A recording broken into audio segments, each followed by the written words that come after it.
Le portrait est un texte descriptif. Ce texte présente le personnage tel que le lecteur puisse l'imaginer parfaitement.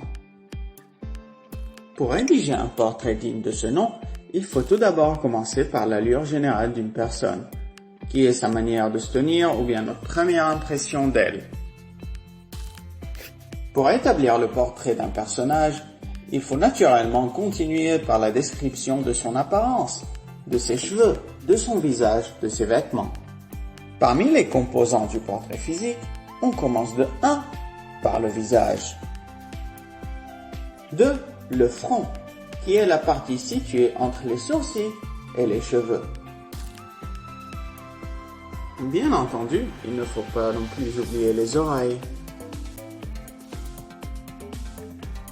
Les yeux, disent les poètes, sont les miroirs de l'âme. On peut alors décrire leurs expressions, leur taille ainsi que leur couleur. Le nez, qui peut se vanter d'avoir une importance considérable.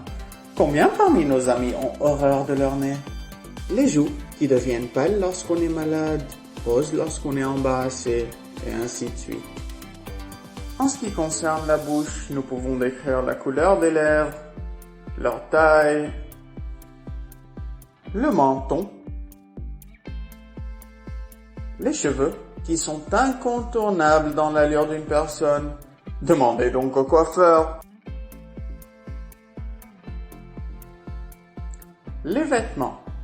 C'est là où les amoureux de la mode, les fashionistas, peuvent s'en donner à cœur joie.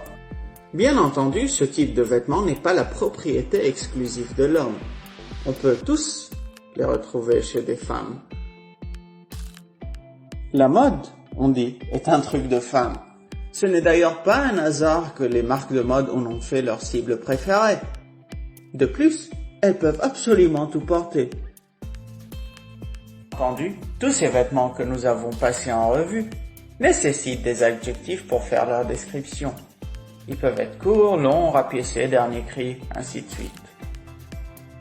Contrairement au portrait physique, le portrait moral présente ce qui n'est pas visible chez la personne, mais plutôt son caractère, ses qualités, ses défauts. Certains traits de caractère peuvent être amélioratifs, ils expriment des qualités. D'autres sont péjoratifs qui expriment des défauts. Finalement, le portrait en mouvement. Nous voulons saisir cette occasion pour rendre hommage aux travailleurs de la santé publique qui sont aujourd'hui reconnus à leur juste valeur.